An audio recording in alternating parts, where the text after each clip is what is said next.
Hi, everybody. Welcome to Writer of the Week. Today we are here with Debralynn Fein, author of Aaron and Me, Works in Progress. Welcome, Deb. How are you today?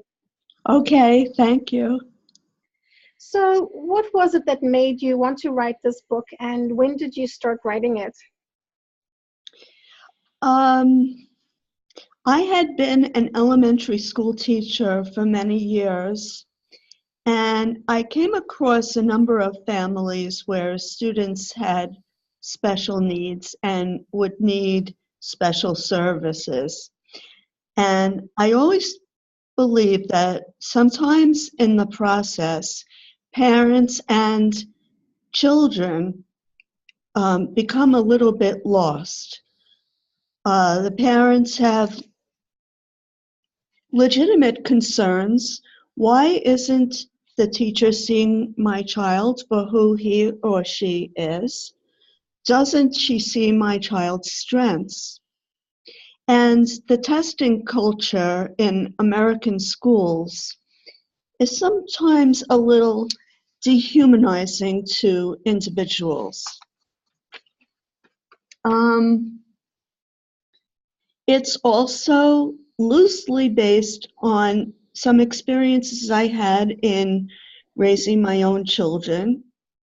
And I wanted to tell a story from the perspective of a mother. This book is a mother's journey.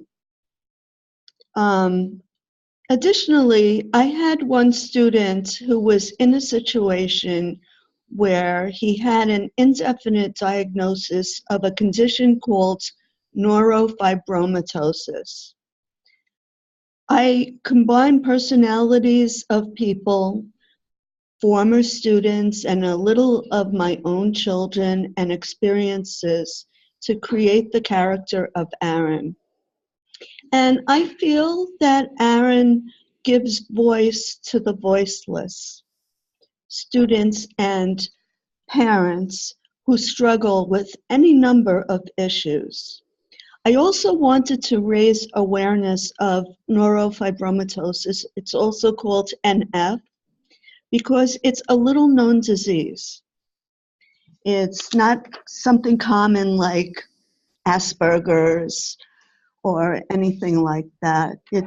I believe it's 1 in 3,000 births. And the other thing is that I had to leave teaching when my youngest child was starting kindergarten. I was traveling a far distance to get to my school, and I just couldn't see being that far away from him. When I stopped teaching, it was the perfect time to start writing.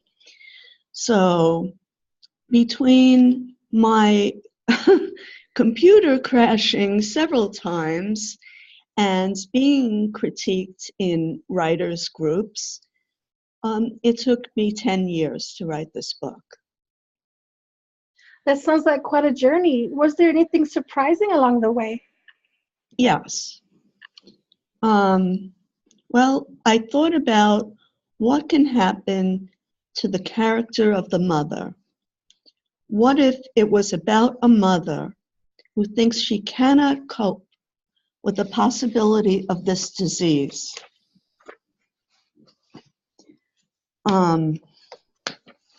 Because it can be devastating.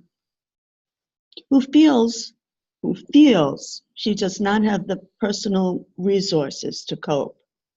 She cannot imagine the unthinkable, and she thinks, she hopes, she prays that there's some magic formula that she's missing, a song she can sing or a dance she can dance to make this all go away. But of course there isn't.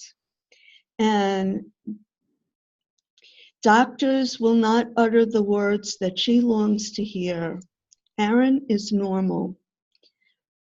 What she discovers by the end of her journey is that Aaron's normalcy is something that she needs to recognize for herself. So then when teachers bring up ADHD, which can coexist with NF, she thinks it's the very thing that doctors had warned her about, and she is so scared that it's a further sign of the disease. She thinks she is weak at first. So what can the catalyst be causing her to change, to transition to a stronger sense of self? She does a lot of self-exploration through therapy and a special therapist who I call Caitlin McCormick. Also, the support of her friends, Fiona and Saul.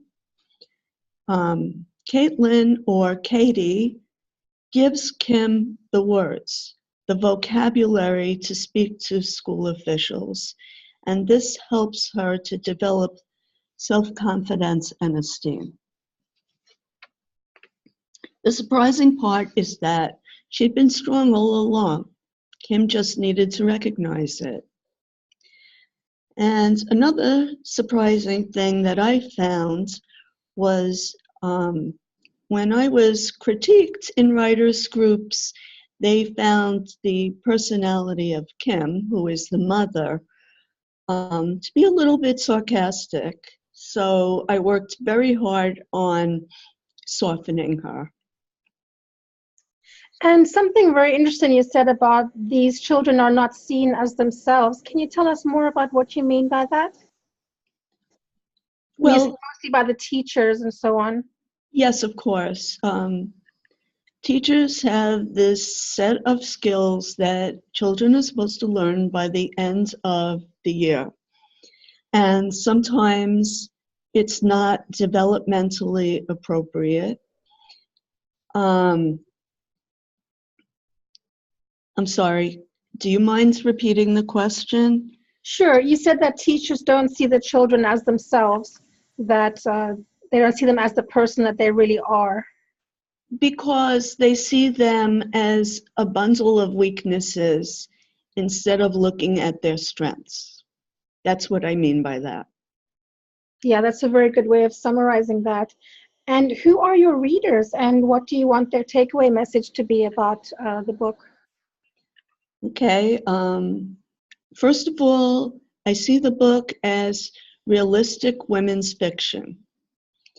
The readers are other women, parents, teachers, anyone else interested in family and relationships. I think my readers would be anyone from their mid-20s through their 60s.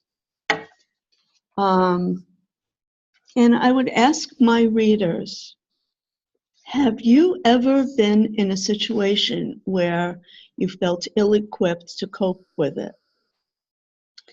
This book details a woman's journey, a mother's journey, and it may help you. Please, please give Kim a chance. She will surprise you by the end. She needs your support and empathy.